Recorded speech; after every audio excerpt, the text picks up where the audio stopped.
ഏതെങ്കിലും തരത്തിൽ വികസന നേട്ടം കൈവരിച്ചിട്ടുണ്ടെങ്കിൽ അത് ഇടതു ഭരണത്തിലാണെന്ന് NGO യൂണിയൻ സംസ്ഥാന സെക്രട്ടേറിയറ്റ് അംഗം വിജയകുമാർ. NGO യൂണിയൻ സംഘടിപ്പിച്ച മാർച്ചും ധർണയും ഉദ്ഘാടനം ചെയ്ത് സംസാരിക്കുകയായിരുന്നു അദ്ദേഹം.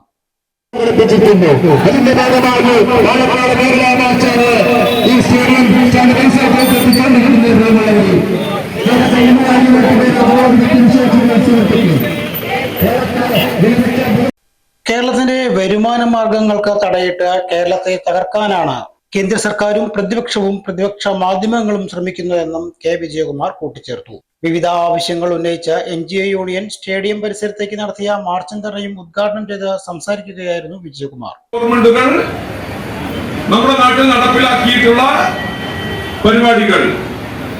പരിപാടികളാണ് സംസ്ഥാനത്തെ ഈ നേട്ടത്തിലേക്ക് എത്തിച്ചിട്ടുള്ളത്. 57 ഏപ്രിൽ മാസം 5-ാം തീയതി EMSന്റെ നേതൃത്വത്തിലുള്ള ഗവൺമെന്റ് അധികാരമേറ്റതിനു ശേഷം ആദ്യമായി നടപ്പിലാക്കിയിട്ടുള്ള കുടിയിറക്കൽ നിരോധന നിയമം, അതിനെ തുടർന്നുള്ള ഭൂപരിഷ്കരണം, വിദ്യാഭ്യാസ മേഖലയിലെ പരിഷ്കരണങ്ങൾ, 67-ൽ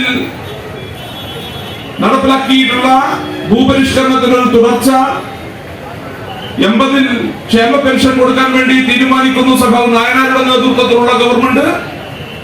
മാവേലി സ്റ്റോറുകൾ ആരംഭിക്കാൻ വേണ്ടി തീരുമാനിക്കുന്നു 80-ലെ ഇടത് ഗവൺമെന്റ്.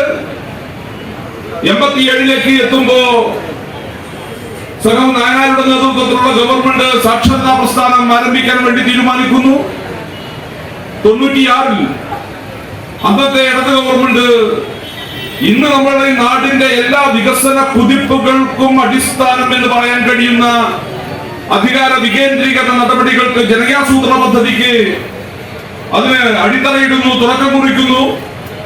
ഭൂപരിഷ്കരണം, നിർബന്ധിത വിദ്യാഭ്യാസം, സാക്ഷരത, ക്ഷേമ പെൻഷൻ, ജനകീയാസൂത്രണം തുടങ്ങി നിരവധി വികസന പ്രവർത്തനങ്ങൾ ഇടത് സർക്കാരിന്റെ നേട്ടങ്ങളാണ്. കേരളം ലോകത്തിന് മുൻപിൽ തലയുയർത്തിപ്പിടിക്കുന്നത് LDF സർക്കാരുകളുടെ ഇച്ഛാശക്തിയാണ്. എന്നാൽ 57 മുതലുള്ള ഇടതു സർക്കാരുകൾ അട്ടിമറിക്കപ്പെട്ടു. കേരളത്തിലെ തുടർഭരണം 4 മിഷൻ ലക്ഷ്യം വെച്ചുള്ള പ്രവർത്തനം നടത്തിയപ്പോഴാണ് നവകേരളമായത്. നവകേരള സൃഷ്ടിയെ തകർക്കുക എന്ന ലക്ഷ്യത്തിൽ കേന്ദ്ര സർക്കാരും പ്രതിപക്ഷവും മാധ്യമങ്ങളും ഒറ്റക്കെട്ടാണ്. ലക്ഷക്കണക്കിന് ഒഴിവുകൾ നികത്താതെ പൊതുമേഖല ജോലി സ്ഥിരത ഇല്ലാതാക്കുന്ന സർക്കാരാണ് കേന്ദ്രത്തിലുള്ളത്. കേരളം ഓരോ ഘട്ടത്തിലും പ്രതിസന്ധികൾ മറികടന്ന് നേടുന്ന നേട്ടങ്ങളെ, വികസനങ്ങളെ സാമ്പത്തികമായി കേന്ദ്ര സർക്കാർ തകർക്കുകയാണെന്നും വിജയകുമാർ പറഞ്ഞു. പങ്കാളിത്ത പെൻഷൻ പദ്ധതി, PFRDA നിയമം പിൻവലിക്കുക, വിലക്കയറ്റം ചെറുക്കുക, ശമ്പള പരിഷ്കരണ കമ്മീഷനെ നിയമിക്കുക തുടങ്ങിയ ആവശ്യങ്ങൾ ഉന്നയിച്ച സ്റ്റേഡിയം പരിസരത്തേക്ക് നടത്തിയ മാർച്ചിൽ നൂറുകണക്കിന് ജീവനക്കാർ പങ്കെടുത്തു.